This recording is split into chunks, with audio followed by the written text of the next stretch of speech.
Assalamualaikum warahmatullahi wabarakatuh. Selamat malam dan salam sejahtera bagi kita semua. Bapak Ibu guru hebat seluruh Nusantara, bertemu kembali dengan saya pada pelatihan online melaksanakan asesmen pembelajaran pada kurikulum Merdeka. Pada pertemuan kita yang kedua kali ini, kita akan membahas bagaimana pengembangan instrumen dan teknik penilaian. Bapak Ibu yang berbahagia, kalau kemarin kita sudah mempelajari seperti apa sih sebenarnya asesmen, kemudian bagaimana prinsip-prinsip melakukan asesmen pada kurikulum Merdeka. Kalau pada kesempatan malam hari ini kita akan kupas mengenai bagaimana bentuk asesmen, kemudian pengembangan instrumen dan juga teknik penilaiannya. Baik, kita mulai dari bentuk asesmen, baik itu sumatif maupun formatif. Jadi kita tahu bahwa asesmen itu bisa dilaksanakan baik secara tertulis maupun tidak tertulis. Adapun bentuk-bentuk asesmen yang tidak tertulis, contoh misalnya ada diskusi kelas, yaitu apa saja yang kita lakukan dalam asesmen dalam bentuk tidak tertulis seperti diskusi kelas. Jadi di sini fungsinya kita ingin mengembangkan kemampuan berkomunikasi murid di depan publik dengan mau mengemukakan pendapat. Jadi di sini kita akan melatih siswa untuk biasa berbicara di depan umum, untuk biasa melatih siswa untuk mengemukakan pendapatnya, kemudian belajar juga siswa untuk menghargai pendapat orang lain. Kenapa? Karena di sini kita selain harus bisa mengemukakan pendapat, kemudian juga siswa harus bisa menghargai pendapat orang lain dan bisa menerima perbedaan pendapat itu di dalam kelas, sehingga kemampuan yang akan dilatih di dalam asesmen berbentuk diskusi kelas ini juga akan melatih siswa untuk belajar berdemokrasi. Jadi siswa terbiasa mendengarkan dan menerima pendapat orang lain yang mungkin saja tadi tidak sama atau berbeda dengannya. Jadi dia juga atau siswa juga akan belajar bagaimana merespon pendapat yang mungkin saja tidak berkenan dengan dirinya, ya, baik itu spontan maupun berbentuk simpatis, atau juga bisa mengembangkan wawasannya. Mungkin dengan adanya perbedaan pendapat tadi, oh ternyata mungkin selama ini sesuatu yang belum diketahuinya akan menjadi pengalaman yang berharga baginya. Jadi itu contoh dari diskusi kelas. Kemudian ada bentuk lain, yaitu misalnya dalam bentuk produk. Jadi bisa produk ini berbentuk model, ya, model atau miniatur 3 dimensi mungkin. Kalau matematika mungkin bisa membuat bangun ruang sisi datar, atau nanti mungkin di seni rupa dia mungkin membuat ukiran atau membuat model-model yang lain, ya, yang 3 dimensi, atau juga mungkin bisa bentuk produk digital, produk seni, misalnya poster bahasa Indonesia, nanti misalnya dalam bentuk puisi produknya. Itu semuanya adalah produk-produk yang membangun selain pengetahuan, keterampilan, dan juga kreativitas siswa. Kemudian di produk ini tadi, ya, mengembangkan kreativitasnya, kemudian akan menanamkan pengertian mengenai sebuah peristiwa. Jadi misalnya nih, mengenalkan siswa semakin kreatif, ya, untuk membuat seni atau patung atau apalah seperti itu. Kemudian selain produk ada juga presentasi, ya. Presentasi mengembangkan kemampuan berkomunikasi dan mendorong peserta didik itu untuk memahami topik yang akan dipresentasikan. Jadi selain dia menguasai materi yang akan disampaikan, dia juga akan membuat siswa terlatih untuk berkomunikasi di depan umum dan terbiasa untuk menjadi lebih terarah dalam pembahasannya, karena dia sudah terbiasa mempresentasikan misalnya hasil pekerjaannya atau sebuah materi tertentu. Kemudian ada tes lisan. Ini bisa berbentuk kuis, tanya jawab secara lisan, kemudian bisa kita tadi kuis, ya, siapa cepat dia dapat misalnya. Kemudian bisa juga dia untuk tes lisan ini bisa kita untuk mengkonfirmasi tanya jawab secara langsung, misalnya mengkonfirmasi pemahamannya, dan kita bisa menerapkan umpan balik secara langsung di dalam tes lisan ini, gitu. Kemudian asesmen yang tidak tertulis yang selanjutnya terakhir adalah drama. Dalam pengembangan drama ini, drama ini kita akan mengembangkan kemampuan siswa bermain peran dan berkomunikasi. Jadi karena drama kita kan sudah belajar memainkan peran ya, kita sudah diberikan naskah, ditentukan karakternya seperti apa, harus bisa menjiwai. Jadi di sini akan mendorong siswa untuk bisa terlibat dengan masalah dari perspektif yang berbeda. Misal, saat dia menerima peran antagonis yang walaupun mungkin dia sebenarnya nggak antagonis gitu, atau misalnya peran yang lain. Jadi dia bisa belajar memainkan peran dan nantinya akan bisa mempelajari perspektif atau sudut pandang orang lain mungkin yang selama ini tidak sama dengan dirinya. Inilah kemampuan yang akan bisa dilatih dari tes yang tidak tertulis seperti itu. Kemudian selain tes tertulis, kita juga sudah terbiasa atau mengenal adanya asesmen yang tertulis. Jadi sama bentuknya, mau asesmen formatif maupun sumatif, keduanya ada namanya yang bentuk tertulis dan tidak tertulis tadi. Yang tertulis yang pertama itu adalah refleksi. Jadi refleksi di sini kita akan melatih siswa untuk berperan aktif mengevaluasi proses pembelajaran mereka sendiri.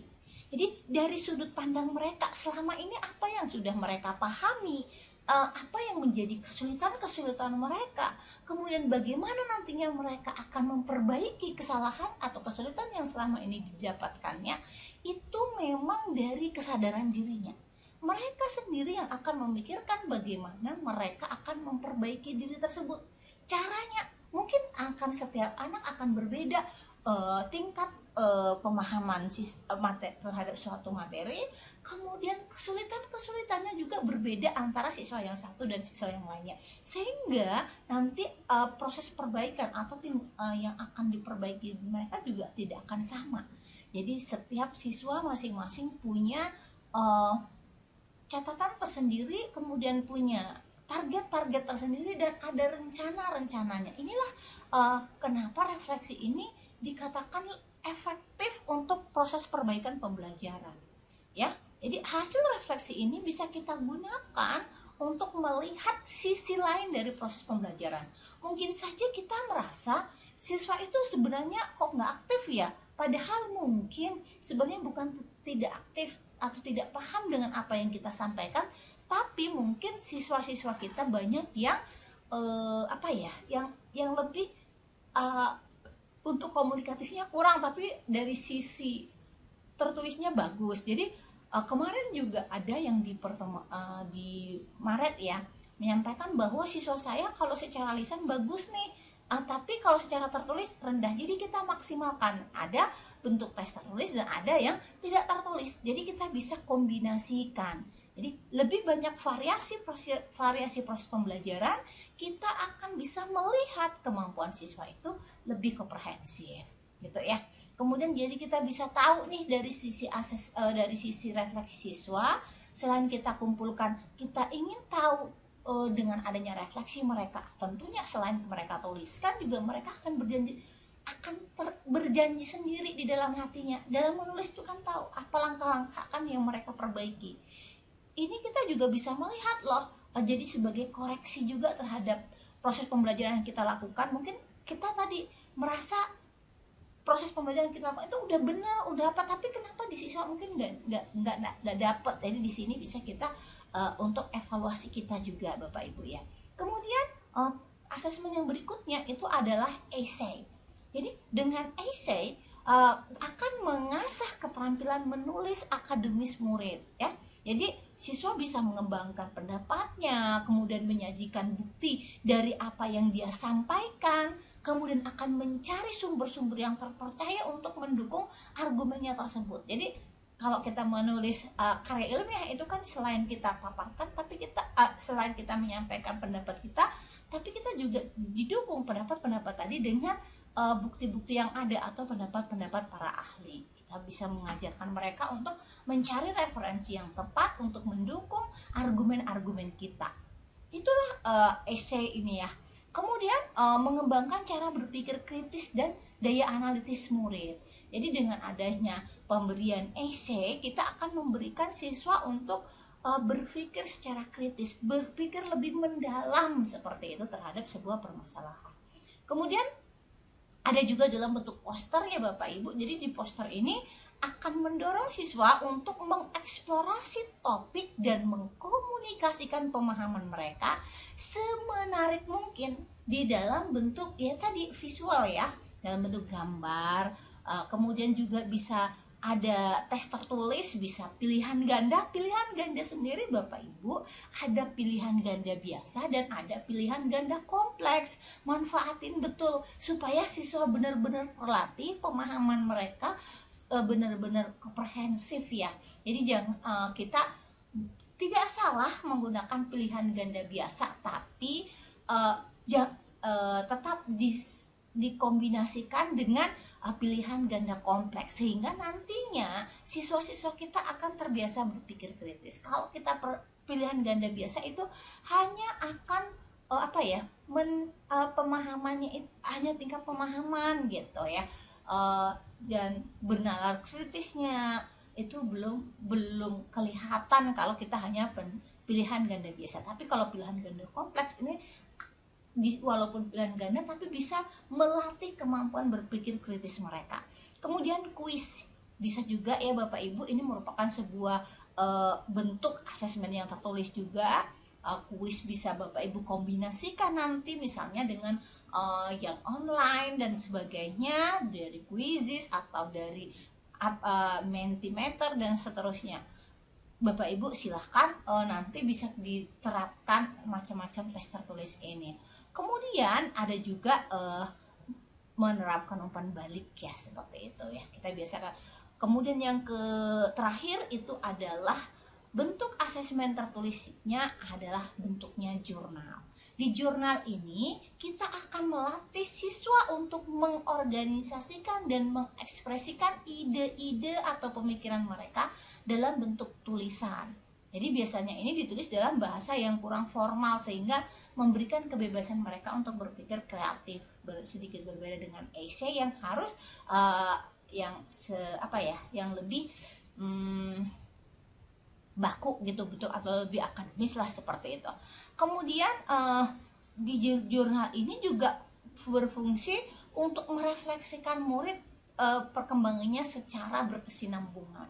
Karena kalau bahasanya saya, jurnal Bapak Ibu atau jurnal guru itu adalah merupakan catatan perkembangan murid kita. Jadi kalau jurnal siswa ya berarti kita akan membuat siswa itu untuk terbiasa menuliskan pemahaman mereka terhadap materi yang telah diajarkan, seperti itu. Oke, baik Bapak Ibu, di sini kita akan bahas teknik dan instrumen dari asesmen. Jadi terdapat banyak teknik yang dapat Bapak Ibu lakukan di dalam melakukan asesmen tadi. Jadi Bapak Ibu diberikan keleluasaan untuk memilihnya sesuai dengan kemampuan kita, kemampuan siswa kita, sumber daya pendukung yang ada di sana. Jadi dengan keberagaman dari teknik asesmen ini, harapannya asesmen yang kita lakukan itu selaras dengan pembelajaran yang kita lakukan. Karena memang asesmen itu digunakan untuk untuk mengukur seberapa jauh ketercapaian tujuan pembelajaran kita. Ya, jadi kalau kita sudah melakukan pembelajaran dengan baik, kita mengukurnya dengan melakukan asesmennya juga sesuai dengan materi, dengan sesuai lah yang dengan situasi dan kondisinya kita, sesuai dengan materinya kita, gitu, itu akan bisa lebih komprehensif lah, bisa lebih mengukur lebih realistis gitu ya, sesuai seperti itu ya. Jadi harapannya hasil belajar peserta didik itu valid seperti itu ya, dan dapat ditindaklanjuti. Jadi kita kenal tadi bentuk-bentuk asesmen itu seperti apa saja. Kita akan lihat teknik asesmennya juga ya, sehingga kita bisa membuatnya lebih variatif. Jadi supaya benar-benar hasil belajarnya mereka itu valid gitu. Jadi ada beberapa teknik assessment. Yang pertama itu adalah observasi. Jadi dari teknik observasi ini kita akan melihat atau mengamati proses pembelajaran yang dilakukan oleh peserta didik secara berkala. Jadi fokusnya kita bisa melihat keseluruhan maupun hanya per individu. Jadi kita bisa mengobservasi, bisa melihat bagaimana proses pembelajaran itu berlangsung, kemudian bagaimana apa saja aktivitas-aktivitas yang bisa kita amati, dan biasanya di dalam observasi ini kita dibantu dengan instrumen observasi atau lembar observasi seperti itu. Jadi observasi bisa Bapak Ibu lakukan dalam mengerjakan tugas atau melakukan aktivitas rutin pembelajaran seperti biasanya. Kemudian yang kedua adalah teknik yang selanjutnya itu adalah penilaian kinerja atau penilaian unjuk kerja atau tes performance gitu. Jadi asesmen performa ini bisa berupa praktik, bisa menghasilkan produk, bisa melakukan project, juga bisa dilakukan dengan membuat portofolio. Jadi penilaian kinerja. Jadi saat Bapak Ibu mungkin melakukan pembelajaran berbasis project. Jadi untuk pengamat kita bisa melakukan teknik asesmennya dengan teknik pengamatan atau penilaian kinerja, penilaian kinerja, yaitu kita dengan adanya lembar penilaian kinerjanya seperti itu. Kemudian yang ketiga itu adalah tes tertulis. Ya, tadi sudah kita bahas ya tes tertulis seperti apa. Ada pilihan ganda, ada pilihan ganda kompleks, ada mungkin uraian, esai dan seterusnya. Kemudian ada tes lisan.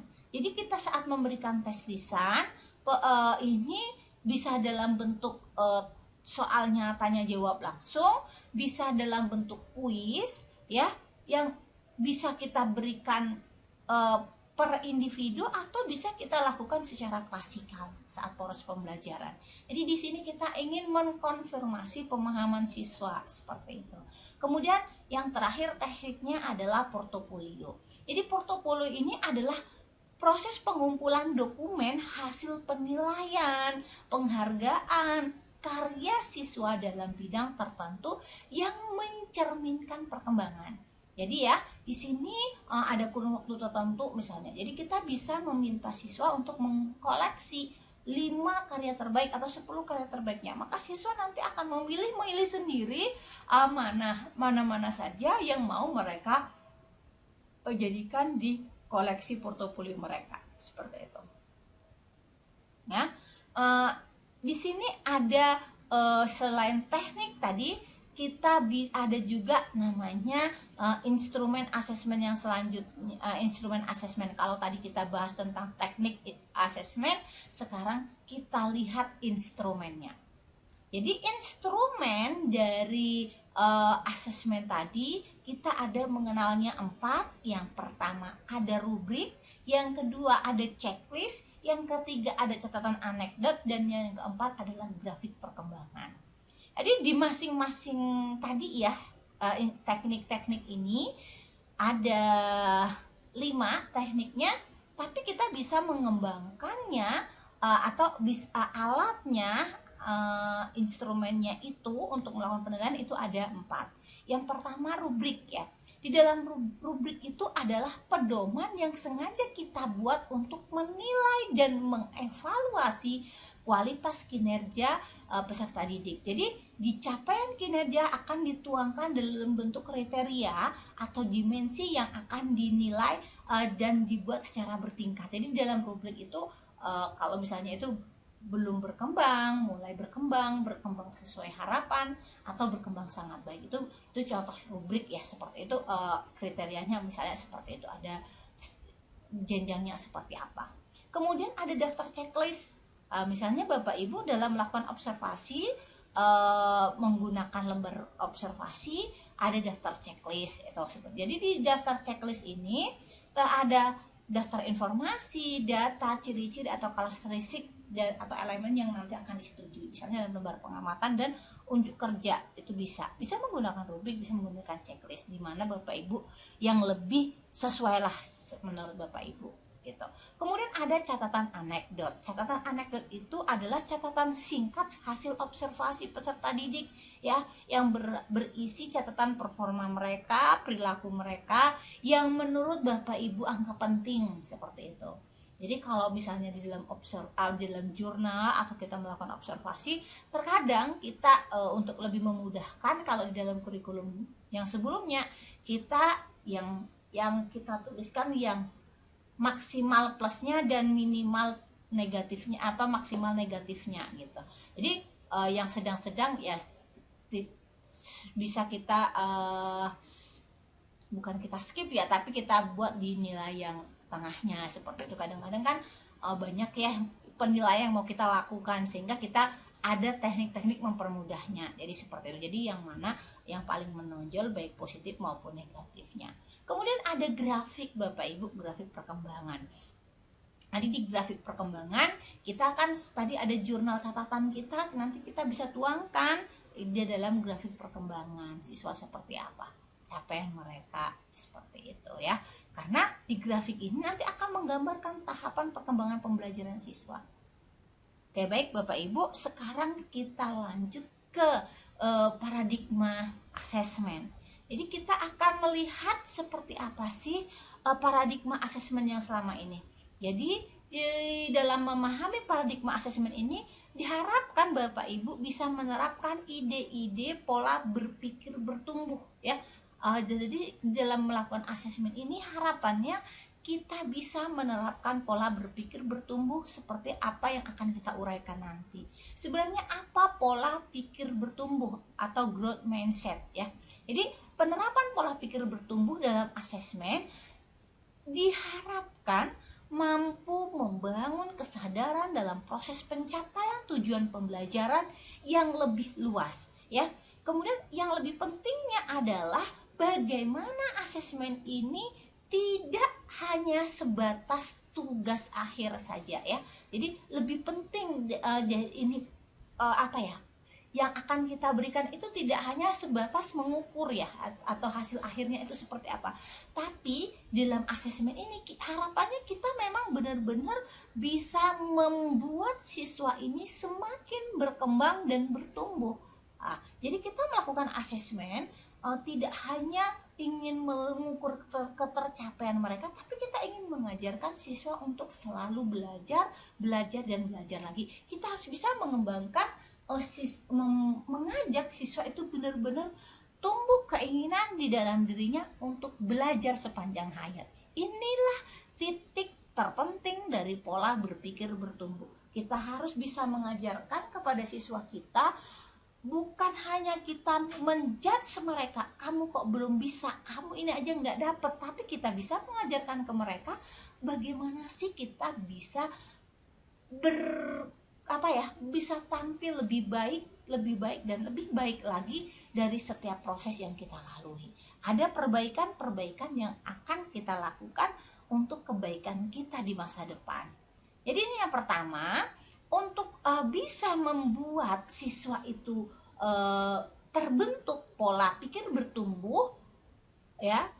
Yang pertama kita akan mengenalkan atau ya melihat bahwa kesalahan dalam belajar itu wajar ya. Jadi kita jangan pernah membuat siswa jera karena melakukan suatu kesalahan, tapi kita harus bisa mengajarkan atau melatih siswa kita, memahamkan kepada siswa kita bahwa kesalahan dalam belajar itu adalah suatu yang wajar, sehingga jika kita bisa menerima kesalahan yang mereka lakukan, kita komunikasikan dan kita cari jalan keluar, maka kesalahan tersebut akan menstimulasi perkembangan otak peserta didik untuk perbaikannya. Nah, karena jadi kita jangan kita tidak menerima kesalahan mereka ya. Kita harus bisa menerima kesalahannya, tapi kita bisa menyampaikan kalau ini kurang tepat. Tapi kita juga bisa mengajak atau menuntun siswa kita untuk mencari jalan keluar penyelesaian dari kesalahan mereka tersebut, sehingga tidak hanya mengatakan ini kurang baik, tapi kita bisa menuntun mereka untuk mencari solusi perbaikan sehingga mereka akan menjadi lebih baik di masa yang akan datang.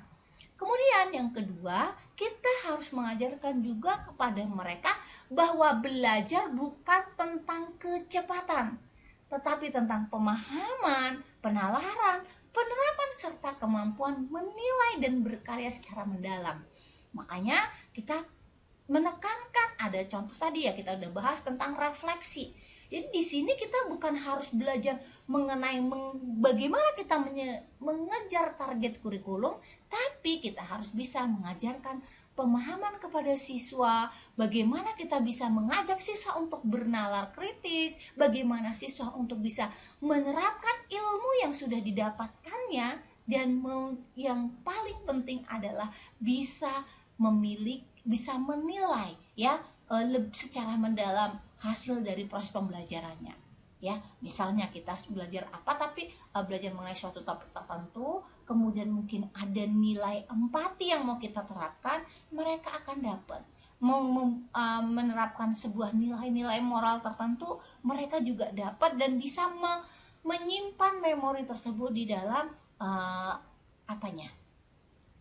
dalam hati dan pikirannya. Jadi ini akan menjadi bekal mereka, Bapak Ibu. Yang ketiga adalah kita harus bisa memberikan ekspektasi pendidik yang positif tentang kemampuan siswa, yang itu akan mempengaruhi performa siswa. Jadi kita bisa memberikan harapan-harapan yang besar, kita bisa mengarahkan bahwa kita sebagai guru sangat ingin siswa kita berhasil di masa yang akan datang. Makanya kita harus bisa menanamkan ekspektasi yang positif kepada peserta didik kita.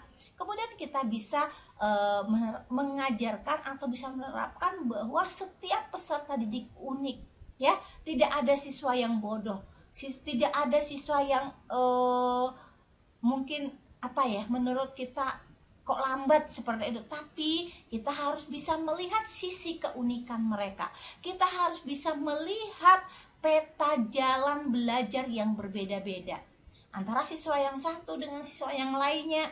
Kita yakin kemampuannya, keunikannya itu berbeda-beda, maka peta jalan belajarnya juga berbeda. Jadi kita tidak usah membanding-bandingkan siswa yang satu dengan yang lainnya, tapi bagaimana kita bisa mengajarkan siswa untuk berkolaborasi dan belajar bersama, sehingga bisa sama-sama mencapai tujuan pembelajaran sesuai dengan kemampuannya masing-masing. Ya, kita berikan target ke mereka karena kita tahu peta jalan mereka itu berbeda, maka kita berikan keleluasaan mereka. Sudah kita berikan tujuannya, silahkan Anda berikan membuat peta tersendiri atau membuat strategi tersendiri untuk mencapai tujuan di sana. Jadi seperti itu. Jadi kita tadi ya terapkan bahwa tidak harus cepat sampai ke sana, tapi bagaimana setiap proses itu kita jalani. Gitu ya. Jadi kita harus bisa menikmati setiap proses yang ada, sehingga belajar itu bukan menjadi sebuah beban, dan mereka juga bisa memahami bahwa belajar itu adalah sebuah kebutuhan bagi mereka. Kemudian yang selanjutnya itu yang kelima ya, bagaimana pengkondisian lingkungan belajar baik fisik maupun psikis, baik di rumah maupun di sekolah, yang bisa membangun situasi pembelajaran yang kondusif. Jadi kita sebagai guru ya harus bisa memberikan atau menciptakan lingkungan belajar yang memang benar-benar nyaman, tidak hanya lingkungan fisiknya tapi psikisnya. Kalau dulu misalnya kita sering kurang ya kalau saya dari pengalaman yang mungkin kurang baiknya, saya ngajarnya mungkin terlalu cepat, kemudian nanti gampang marah. Kalau saya lagi nerangin ini ada sesuatu yang membuat konsentrasi saya nanti panjang, saya akan ngerapnya, itu kan tidak menyenangkan ya. Kalau yang kemarin ya kita bahas bagaimana siswa terlambat tapi kita marahin, itu kan tidak lagi membuat siswa itu nyaman dalam belajar. Tapi bagaimana kita bisa menyusun atau membangun sebuah iklim atau situasi yang bisa membuat siswa belajar dengan nyaman. Seperti itu ya. Kemudian dan kita menciptakan di dalam kelas itu bukan sebuah persaingan, tapi adalah sebuah atau kompetisi ya, tapi bagaimana sebuah kolaborasi yang akan kita bangun di dalam kelas. Jadi inilah yang kita berikan, bangun sebuah iklim pembelajaran di mana kita harus bisa menciptakan kelas itu adalah ya tempatnya kita berkolaborasi, bukan tempat untuk berkompetisi. Selanjutnya yang keenam, kita akan melatih dan membiasakan peserta didik untuk melakukan asesmen diri sendiri atau self assessment. Jadi dengan adanya self assessment tadi kita bisa menilai diri kita sendiri, perkembangan kita seperti apa, kebutuhan kita berikan wawasan kepada mereka, kebutuhan kita ini seperti ini, masa depan di depan kita ini seperti ini tantangannya. Bagaimana, apakah proses yang sudah kita lalui itu sudah mencukupi kebutuhan untuk mereka nantinya, atau mungkin sudah tepatkah cara belajar mereka lakukan, atau misalnya belum tepat seperti apa. Makanya dari self assessment tadi itu akan membuat siswa kita lebih memahami kekurangan-kekurangannya, lebih memahami potensi-potensi yang ada di dalam dirinya, dan dia akan memperbaiki kekurangan dan lebih mengembangkan potensi-potensi yang ada di dirinya gitu. Kemudian nanti kita juga membiasakan adanya asesmen antar teman, kemudian dan juga pemberian umpan balik. Jadi seperti itu ya. Ada refleksi diri juga. Kemudian yang terakhir adalah pemberian apresiasi, pesan atau umpan balik yang tepat sehingga akan berpengaruh pada motivasi belajar. Walaupun mungkin di pertemuan Maret ya kita bahas adanya restitusi, memang itu untuk memunculkan bagaimana kita memunculkan motivasi dari dalam, tapi apresiasi juga penting Bapak Ibu ya. Walaupun itu adalah motivasi dari yang berkembang dari hasil apresiasi ini adalah motivasi ekstrinsik, tapi tidak ada salahnya kita memberikan apresiasi atau umpan balik yang membangun. Seperti apa umpan balik itu? Oke, baik Bapak Ibu. Karena kita rasa pemberian umpan balik itu penting, maka kita sebagai guru harus paham nih apa itu umpan balik. Jadi umpan balik itu merupakan kumpulan informasi mengenai bagaimana seseorang melakukan sesuatu kegiatan. Jadi umpan balik ini biasanya itu berisi hal-hal baik yang sudah dilakukan, hal-hal yang perlu dibutuhkan oleh peserta didik untuk perbaikan, atau ya seperti pesan-pesannya, atau kalau kita namanya guru ya wejangan kita kepada siswa kita, sudah kita sampaikan hal-hal baiknya, kemudian apa-apa saja yang perlu atau dibutuhkan olehnya untuk perbaikan ke depannya. Ya, seperti itu. Jadi umpan balik itu ada fungsinya masing-masing bagi guru dan juga bagi siswa. Yang kita berikan umpan balik kepada peserta didik, itu juga akan memberikan informasi kepada kita bagaimana perkembangan peserta didik kita dari pesan-pesan atau hal-hal yang kita butuhkan dan hal-hal yang sudah dilakukan mereka. Kita akan tahu loh, oh ini kemarin seperti ini gitu. Itu akan membantu banget memberikan informasi kepada bagaimana perkembangan peserta didik kita dari umpan balik yang kita berikan. Juga umpan balik ini bermanfaat juga bagi peserta didik untuk membantu peserta didik kita mengetahui apa saja kelebihan dan kekurangan yang mereka miliki, sehingga mereka bisa memperbaiki kekurangan-kekurangannya dan bisa lebih mengoptimalkan kelebihan yang mereka miliki, dan mereka akan berperan lebih baik lagi nantinya dalam proses pembelajaran mereka. Jadi dengan memberikan umpan balik kepada teman sesamanya, juga bisa memberikan kesempatan peserta didik untuk belajar satu sama lain. Jadi umpan balik tidak hanya berperan untuk guru, tapi juga berperan untuk ada fungsinya untuk siswa. Umpan balik juga dilakukan oleh guru dan juga umpan balik dilakukan oleh teman sesama siswanya. Jadi guru memberikan umpan balik ke siswa, siswa juga memberikan umpan balik ke sesamanya. Inilah pentingnya umpan balik tersebut. Jadi ada 10 prinsip dalam pemberian umpan balik yang efektif. Jadi menurut Nicole ya, prinsip ini, 10 prinsip ini diterjemahkan dan diadopsi menjadi model pemberian umpan balik dua arah. Jadi di sini kita bisa melihat ada 10 umpan balik yang efektif. Yang pertama, mudah dimengerti. Ya, apapun yang kita berikan, umpan balik yang kita berikan itu harus dimengerti oleh yang mudah dimengerti oleh yang memberikan dan oleh yang diberi umpan balik. Kemudian ada transferable. Jadi fokus kepada proses pembelajaran ya. Kemudian bisa melihat ke belakang, artinya bisa mengacu pada pencapaian kemampuan peserta didik itu diketahui dari penilaian sebelumnya. Kemudian ada spesifik ya, pemberian umpan balik ini harus berhubungan langsung dengan aktivitas yang dinilai.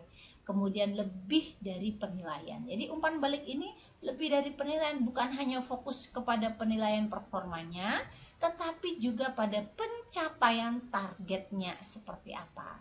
Kemudian pemberian umpan balik ini tepat waktu, cukup waktu agar bisa dipakai untuk memperbaiki diri dan kegiatan berikutnya.